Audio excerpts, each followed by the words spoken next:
Yeah, we about to wipe the fog off the mirror so you can see his reflection a little more clearer. When it comes to life, everybody got their own objectives, but we got to view Christ through the right perspective. Yeah, we about to wipe the fog off the mirror so you can see his reflection a little more clearer. When it comes to life, everybody got their own objectives, but we got to view Christ through the right perspective. Through the right perspectives, yeah. Yeah, through the right perspectives. Yeah, we got to view Christ through the right perspectives. Through the right perspectives, yeah. Through the right perspectives. Yeah, we got to view Christ through the right perspectives.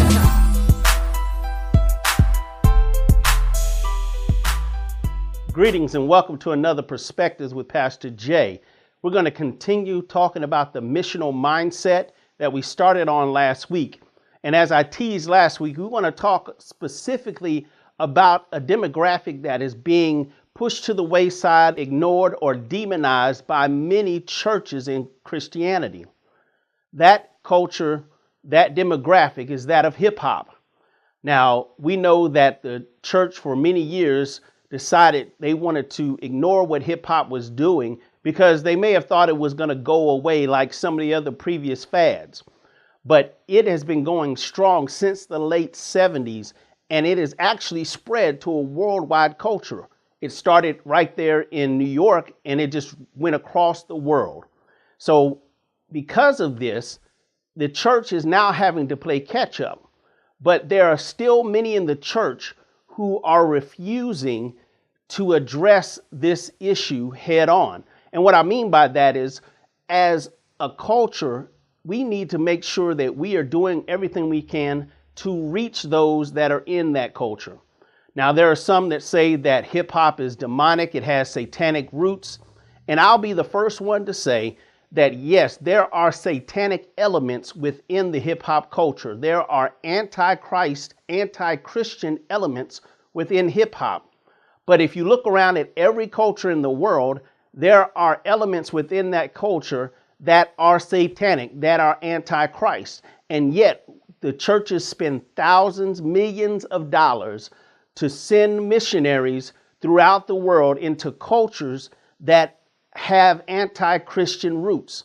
So why do they not want to spend the time and energy to get into a culture that is close at hand and could be easily reached if we would just adapt our techniques to reach that culture? Again, for far too long, we have been ignoring as an organization the hip hop culture.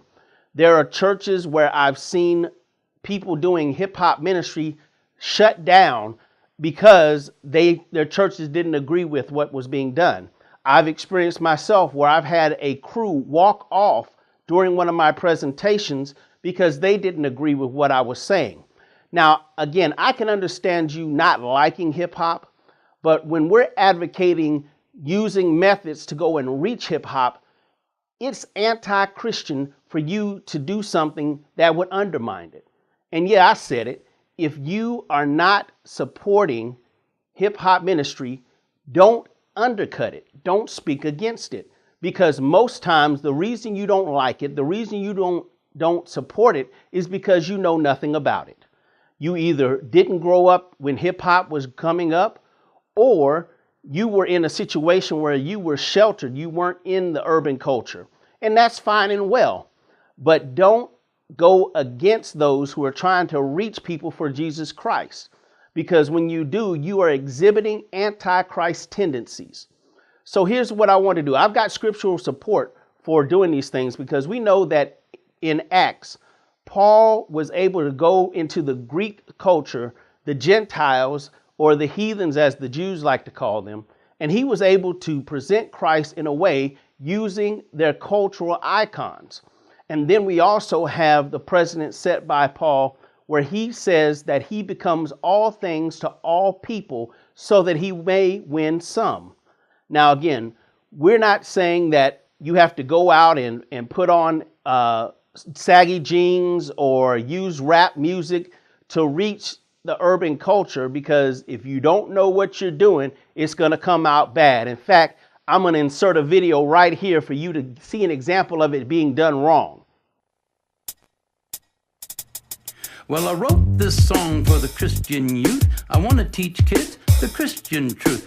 If you want to reach those kids on the street, then you gotta do a rap to a hip-hop beat. So I gave my sermon an urban kick. My rhymes are fly, my beats are sick. My crew is big and it keeps getting bigger. That's 'cause Jesus Christ is my nigga.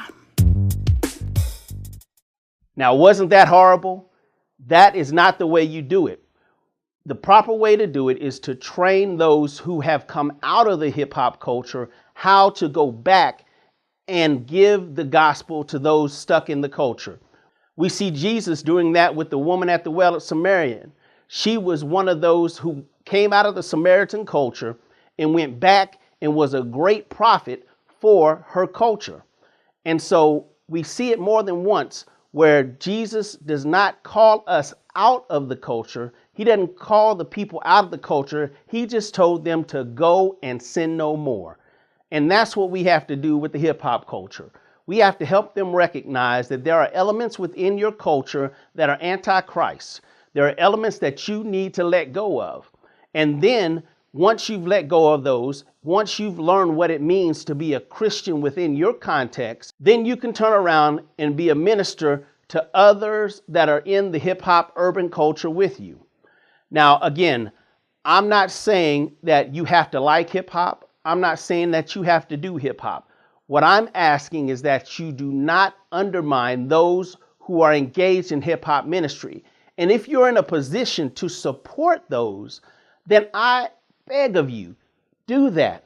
Stop being exclusive and be inclusive. We understand that the hip hop culture is widespread. And because of that, you've got many who are being subjected to negative influences. In fact, today I just heard about Lil Wayne's rap about including Emmett Till that was done in very poor taste. But that's just a small example of what these young people are being subjected to. And it is our job. You are being neglected in your duty to not do something to get these kids away from the negativity within their culture. We have to understand this. Jesus tells the story of the demon who was cleaned out of the house. The man cleaned out his house. He got rid of the demon, but he did not fill that space back up. So when the demon came back and saw that space was empty, he came back with 7 more of his friends. My friends, that's what happens when you go to young people and tell them you can't listen to hip hop. You need to get rid of it. And you don't offer them an alternative to a style of music that they are appreciative of. So we must support those who are doing hip hop ministry. And that is a part of the missional mindset. Again, you don't have to agree with everything that's being done, but once you've checked the ministry and make sure that they are teaching Jesus Christ, then you should back off of them about their ministry, or you should even support them in their ministry as long as they're presenting the right word of God.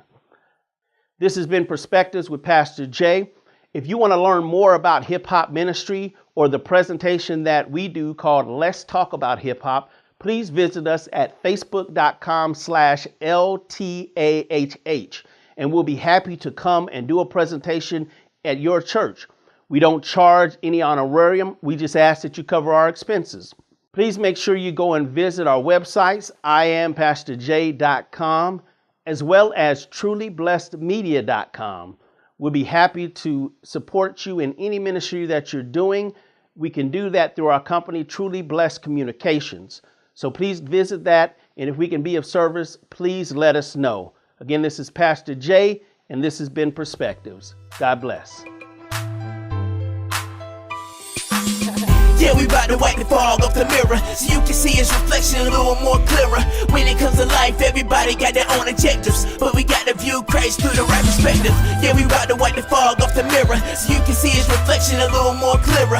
When it comes to life, everybody got their own objectives, but we got to view Christ through the right perspective. Through the right perspectives, yeah.